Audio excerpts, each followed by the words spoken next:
Assalamualaikum warahmatullahi wabarakatuh. Jumpa lagi dengan saya di channel Apika Gemoy. Pada kesempatan ini saya akan menguraikan menu laporan yang ada di RKAM versi 2 tahun 2023. Tentunya saya juga mengucapkan terima kasih kepada kawan-kawan yang masih setia di channel saya, yang sudah subscribe. Alhamdulillah, yang belum subscribe silahkan di subscribe, bisa like, share, dan komen jika memang ada yang perlu kita diskusikan.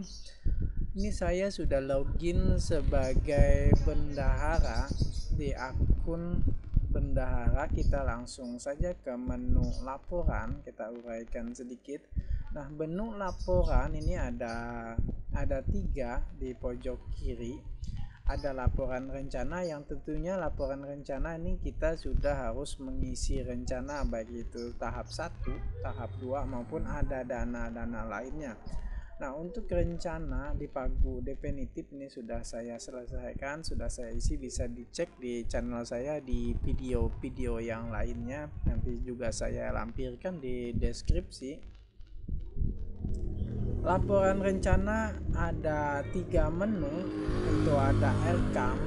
RKAM ini yang nantinya akan digunakan untuk pengusulan BOS. Misalnya kita ingin mengusulkan BOS tahap 2, maka RKAM tahap 1 yang akan kita upload di portal BOS ini bisa kita ekspor menggunakan menu ekspor dan klik PDF. Nah, di sini sudah terdownload. Dari judulnya ini rencana kegiatan dan anggaran madrasah RKAM tahun anggaran 2023. Di sini sudah sangat rinci, sudah sangat jelas. Ada 3 sumber dana, tahap 1, tahap 2, dan BKBA. Kita lanjutkan ke RKKL. Biasanya ini digunakan oleh madrasah negeri yang punya anggaran sendiri. Ini dapat disandingkan untuk RKL-nya. Jadi kita karena madrasah swasta, untuk saya ini jadi tidak terlalu menarik perhatian saya. Nah, ke RAPBM. Nah, di RAPBM ini merincikan dari masing-masing sumber dana. Yang lazimnya umumnya di madrasah itu ada BOS APBN tahap 1 dan tahap 2, ini sangat lazim. Hanya kebetulan saja di madrasah ini menerima BKBA tahun 2023. Biasanya kan kalau ini ada dana dari komite, dana dari BOS daerah. Untuk daerah kami ini belum menerima, komite juga tidak ada pungutan. Jadi di sini hanya pemisahan dari sumber-sumber dana. Ini bisa dicetak per sumber, bisa kita ekspor.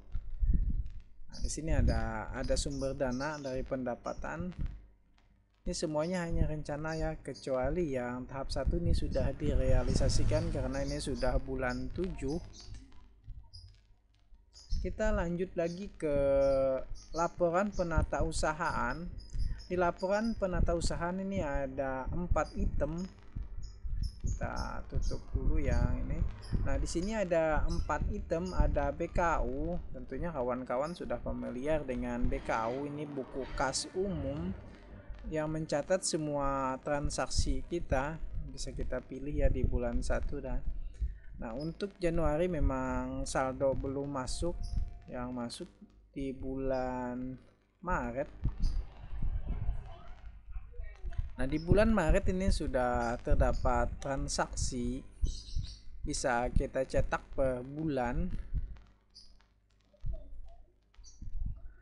Setelah kita cetak tampil seperti ini, maka ini buku kas umum. Tapi untuk laporan itu harus, walaupun tidak ada transaksi, tentunya tetap harus dicetak per bulan mulai Januari, Februari, Maret hingga Juni.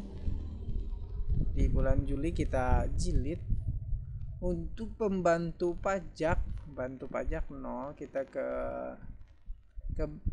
BKU apa saja yang bisa menjadi lampiran. Kalau lampiran misal di sini saya uraikan di bulan Maret. coba lagi ya di sumber dana 1.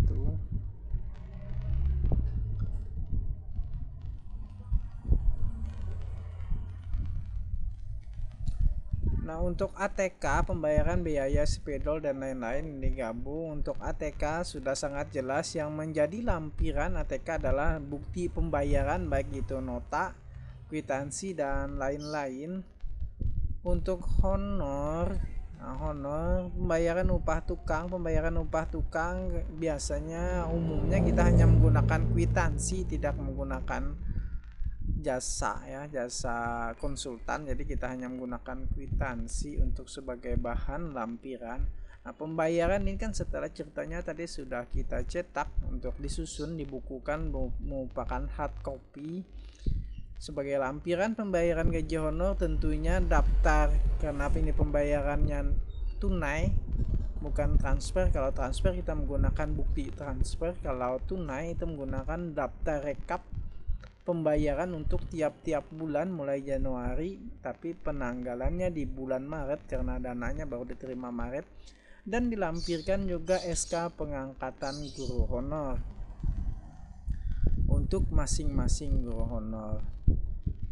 Ini hanya contoh ya, misal kita menganggarkan untuk rapat komite dan sebagainya, yang dilampirkan adalah daftar undangan, daftar undangan, dan daftar hadir dari kegiatan rapat kita. Itu ada 3. Saya ulangi, untuk kegiatan misalnya kita menganggarkan untuk kegiatan rapat, jadi yang dilampirkan adalah undangan, daftar hadir undangan peserta rapat, dan daftar bayar konsumsi di catering. Misalnya kita menggunakan jasa catering atau warung. Itu salah satu contoh. Untuk biaya fotokopi ini sudah sangat jelas ya, biaya fotokopi nota dari sekolah, bukan dari sekolah, nota dari toko fotokopi dilampirkan untuk bukti pembukuan. Nah, kita sampai ke pajak. Kalau pajak kan ada billing ya, ada billing itu sebagai kalau memang menggunakan pembayaran pajak, ada billing pembayaran pajak. Untuk kas pembantu tunai ini bisa kita cetak juga. Kas pembantu tunai ini hanya pemisahannya.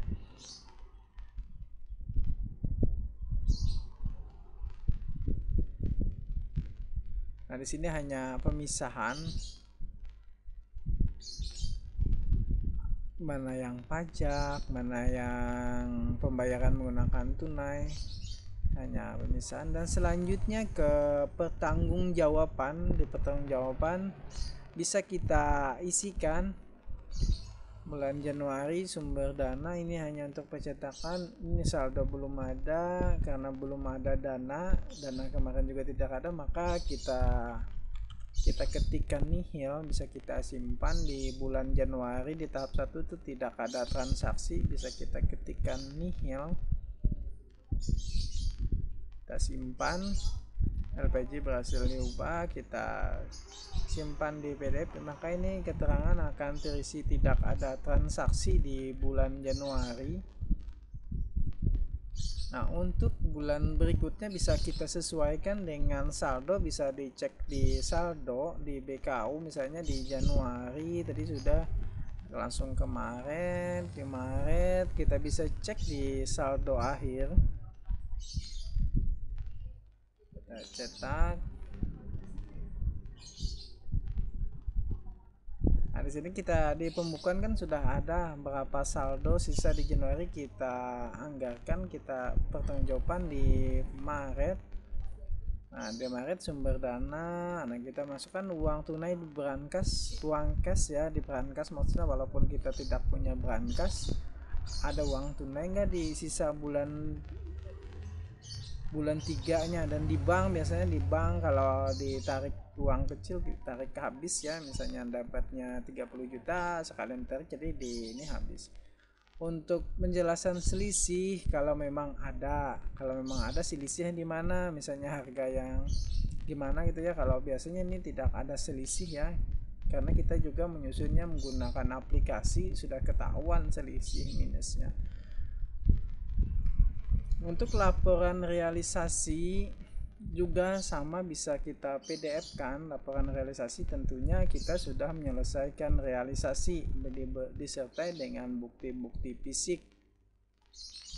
Ini sama, tinggal kita cetak dengan catatan realisasi juga kita harus menyelesaikan realisasi. Kalau di laporan rencana juga kita menyelesaikan di rencana. Demikian uraian singkat dari saya. Wassalamualaikum warahmatullahi wabarakatuh.